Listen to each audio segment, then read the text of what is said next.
राजेंद्र पांचाल का जो रंगकर्म है, बल्कि ये कहना ठीक नहीं है कि केवल उनका है, उनके तमाम अभिनेताओं अभिनेत्रियों का, उनके रंगकर्म में काम करते हैं लोग, उसमें एक तरह की ख़त्म नहीं लेकिन दबी हुई ऊर्जा है। वो जिस तरह से हर नाटक को तैयार कराते हैं या करते हैं ये लोग मिलके, इससे होता ये है कि रंगमंच पर जब प्रदर्शन हो रहा होता है उस नाटक का, तो वो ऊपर से आपको देखने पर वो उतना ऊर्जास्वित भले ना लगे, लेकिन आप हर अभिनेता को पर जब आपका ध्यान जाता है तो उसमें ऊर्जा जो भरी हुई है वो दर्शकों में फूटती है। आमतौर पर रंगकर्म में जो सारी ऊर्जा है वो रंगमंच पर ही निःशेष हो जाती है, लेकिन राजेंद्र के रंगकर्म करने की जो प्रक्रिया है उसमें ये निहित है कि ऊर्जा तमाम अभिनेता अभिनेत्री कोशिश ये करें कि उनकी जो ऊर्जा है वो दर्शकों में प्रस्फुटित हो। और इसको कैसे इसकी व्याख्या की जाए ये बड़ा मुश्किल है, लेकिन इसमें एक बड़े अजीब तरह से दर्शक और श्रोता जो साथी होता है शामिल होता है, और वो उस ऊर्जा को जो उस अभिनेता ने अपने भीतर बचा के रखी है या बना के रखी है, जो बहुत लंबी प्रक्रिया से उत्पन्न हुई है उसके भीतर, वो दर्शकों में अपनी ऊर्जा के रास्ते प्रस्फुटित होती है।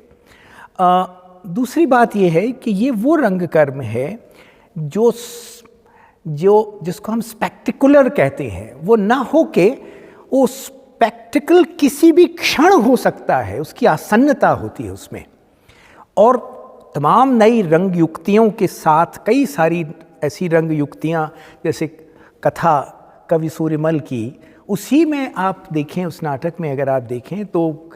चित्र आते हैं, बहुत सारे वाक्य लिखे हुए आते हैं, वो जो अभिनेता हैं उसके साथ वो आते हैं, एक तरह से लिखित शब्द और जीवित अभिनेता वो सारे साथ आते हैं। वो सब अपनी जगह ठीक है, लेकिन ये सब मिल के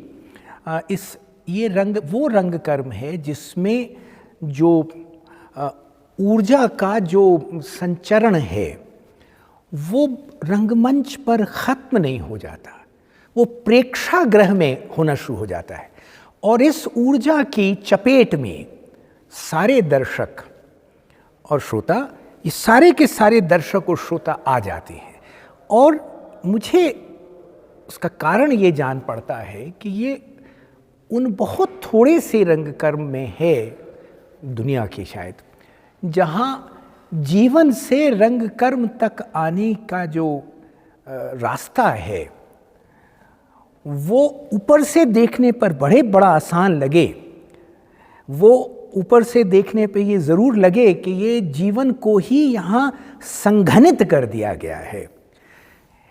लेकिन ये पूरी प्रक्रिया होती बड़ी आनंदमय, लेकिन एक उसी क्षण काफ़ी जटिल। लेकिन ये जीवन से काट के अभिनय करने के स्थान पर जैसे इसकी जो अम्बिलाइकल कॉर्ड है वो रोज़मर्रा के जीवन से जुड़ी हुई रहती है। आम तौर पर जो रिहर्सल के स्थान होते हैं उसमें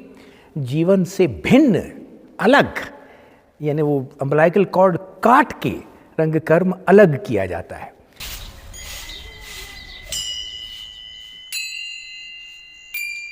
राजेंद्र पांचाल का जो रंगकर्म है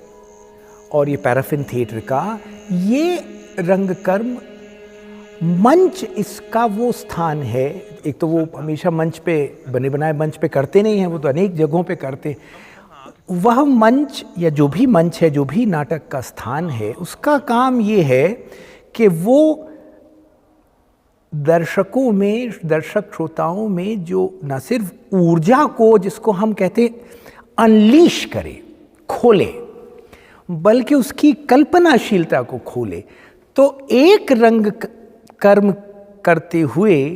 इस रंग कर्म में ये सामर्थ्य है कि जितने वहाँ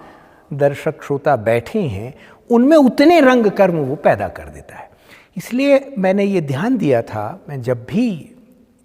ये रंग का इनके नाटक मैंने देखे हैं इस कंपनी के, इस समूह के, तो मैंने हमेशा ये बात लक्ष्य की कि लोगों का जो प्रतिक्रियाएं होती हैं बहुत अलग अलग होती हैं, क्योंकि ये वो रंग कर्म है जो हर एक के मानस में जाके एक नया रंगमंच रचता है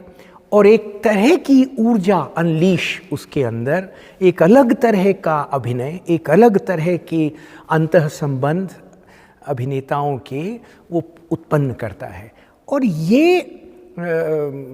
जो बात है ये वही है जो भारत के पारंपरिक रंग कर्म में उसका जो आदर्श रहा होगा।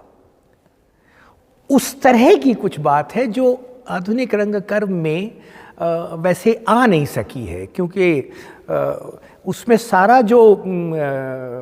बनाव है, जो सारी कुछ ऊर्जा है, जो सारा अभिनय है, वो रंगमंच पर होकर वहीं निशेष अधिकांशतः हो जाता है। लेकिन ये एक बिल्कुल अलग तरह का रंग कर्म है। अगर मैं इसकी तुलना किसी से कर सकता हूँ कविताओं से, तो वो हाइकू है। हाइकू में, काव्य में, अपने में आप देखेंगे तो बड़ा शांत लगता है कि मान लीजिए ये हाइकू है कि एक शांत एक प्राचीन सरोवर, मेढक की उछाल, छपाक, ये अपने में इसमें कुछ बहुत अलग से नहीं दिख रहा है। लेकिन इस एक हाइकू ने पर जापान में हजारों व्याख्याएं लिखी गई हैं, यानी हजारों इसने अनुभव जगा दिए हैं लोगों के भीतर। और इसलिए ये रंग कर्म रंगमंच पर जितना ऊर्जस्वित होता है उससे कई गुना ऊर्जस्वित लोगों के मानस में होता है। और ये एक ऐसी चीज़ है जो तमाम आधुनिक रंगकर्मियों को, राजेंद्र जो कि स्वयं एक तरह से भारत की नई आधुनिक रंगकर्म की परंपरा में हैं, उन्होंने नए नए अपने स्रोत उसमें पैदा किए हैं, ढूंढे हैं, उनको सीखने की बात है कि रंगकर्म कोई रंगमंच पर किया गया स्पेक्टिकल नहीं होता है। वो आपको आपके भीतर जो ऊर्जा है उसको जगाने का, उसको अनलीश करने का, आपके भीतर जो दृष्टियां हैं, सोई दृष्टियां हैं, उनको जगाने का, उनको अनलीश करने का एक आह्वान मूलक सक्रियता है। वो रंग मंच पर निशेष नहीं होना चाहिए। और जब ऐसा रंग कर्म होता है तो वो रंग कर्म जिसे कोई दूसरे शब्द के अभाव में मैं बोलूँगा रिफ्लेक्टिव रंग कर्म है। ये वो रंग कर्म है जिसको देखने के बाद आप जीवन के बारे में, अपने बारे में किन्हीं मूलभूत प्रश्नों का सामना करते हैं। आप ये चिंतन में जाते हैं और ये किसी तरह का यानी यहाँ जो आनंद है